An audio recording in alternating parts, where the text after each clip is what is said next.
Hello everyone, welcome to Advaita IS. আজি নতুন এটা কাৰেণ্ট এফেয়াৰৰ বিষয় লৈ পেলাই মই তোমালোকৰ আগত মাধুৰ্য মধুৰ কইকীয়া উপস্থিত হৈছো। আজি আমি পঢ়িম হিউম্যান মেটা নিউমো ভাইৰাছৰ ওপৰত।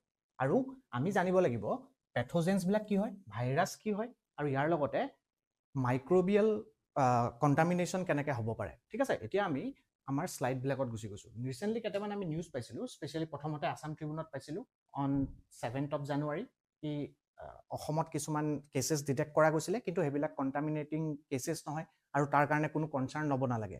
আৰু ইয়াৰ কথাবিলাক ডিব্ৰুগড়ত থকা ICMRৰ এটা ৰিজনেল মেডিকেল ৰিচাৰ্চ চেণ্টাৰ আছে।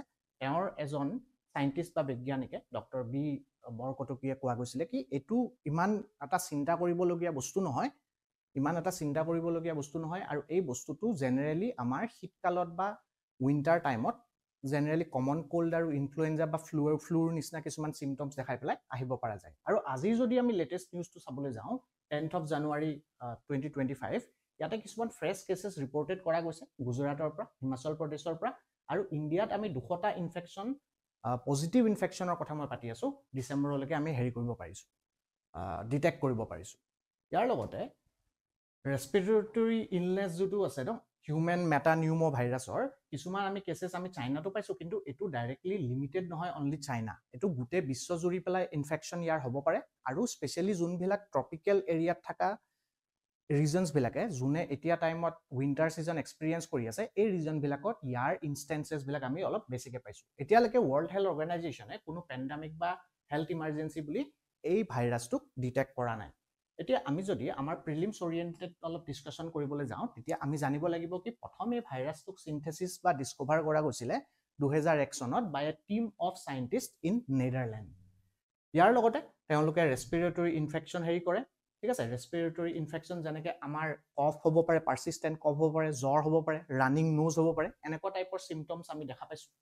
আৰু উইজিঙো ইয়াৰ লগতে হ'ব পাৰে। জেনেৰেলি উইদাউট এনি মেডিকেশ্যন 2 বা 5 দিনৰ ভিতৰত ইয়াৰ গোটেই চিমটমছবিলাক নিজে নিজে গুচি যায় আৰু এটা ছিজনেল ইমিউনিটি দি থৈ পেলাই যায়। ইয়াৰ লগতে কমন ৰেস্পিৰেটৰী যিবিলাক পেথোজেন্স আছে, এতিয়া পেথোজেন্স মানে অলৰেডি মই তোমালোকক লেকচাৰটো ষ্টাৰ্টিঙতে কৈছিলোঁ কি পেথোজেন্স R microbes which can cause disease. ঠিক আছে, বেমাৰ কৰিব পৰা যিবিলাক মাইক্ৰ'বছ হয় ন, এই মাইক্ৰ'বছ বিলাকে পেথোজেন বুলি কোৱা যায়। ইয়াৰ লগতে ভালনাৰেবল গ্ৰুপ যদি আমি চাওঁ, শিশুবিলাক, যাৰ এল্ডাৰলিসকল, জ্যেষ্ঠসকল, যাৰ ইমিউন ছিষ্টেমটো অলপ উইকেণ্ড হৈ গৈছে আৰু যাৰ কোমৰ্বিডিটি থাকিব পাৰে।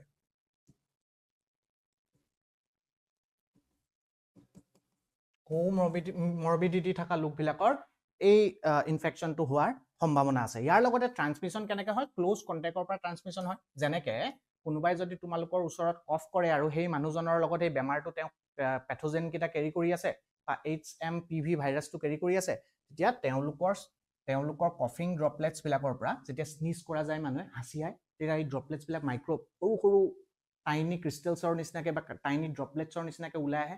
তো সেই ড্ৰপলেটছবিলাক কণ্টামিনেট কৰিব পাৰে। মানে ইয়াতে আমি বেছিকেলি বুজি কৈছোঁ কি ফিজিকেল কণ্টেক্ট হ'লে ইয়াৰ স্প্ৰেডটো হয়। ঠিক আছে, স্প্ৰেডটো কেনেকৈ হয়, ফিজিকেল কণ্টেক্ট হ'লে হয়। আৰু ইয়াৰ লগতে উইণ্টাৰ টাইমত আৰু স্প্ৰিং টাইমত, উইণ্টাৰৰ পিছত স্প্ৰিং আহে, তো স্প্ৰিং টাইমলৈকে বা উইণ্টাৰ টাইমত শীতকালত এই বস্তুটো ৰেস্পিৰেটৰী যিটো ডিজিজ আছে, এই ডিজিজটোৰ অকণমান উত্থাপনা হয়।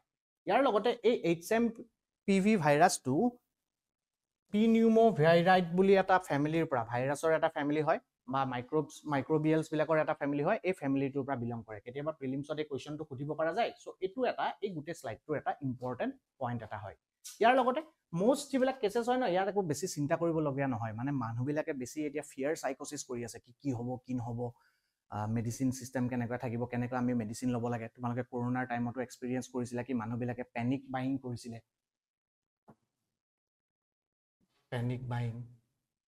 পেনিক বাইঙৰ কনচেপ্টটো মানে কি, ভয় খাই পেলাই কিছুমান বস্তু তেওঁলোকে কিনিছিলে। স্পেচিয়েলি কৰোণা টাইমত আমি দেখিছিলোঁ পাৰ্চনেল প্ৰটেকশ্যন ইকুইপমেণ্টবিলাক কিনা গৈছিলে। অক্সিজেনৰ চিলিণ্ডাৰ যাক দৰকাৰে নাই, তেওঁলোকে অক্সিজেন চিলিণ্ডাৰ কিনি আছে। ইয়াৰ লগতে বহুত ভিটামিনৰ কেপচুলছবিলাক বিক্ৰী গৈছিলে কৰোণাৰ টাইমত। মানে মানুহবিলাকে কি কৰিছে, পেনিক বাইং কৰিছে ডিউ টু ফিয়াৰ চাইক'চিছ। ঠিক আছে, এই বস্তুটো তোমালোকে এই দুটা টাৰ্ম অলপ ৰিলেট কৰি পেলাই চলিবা।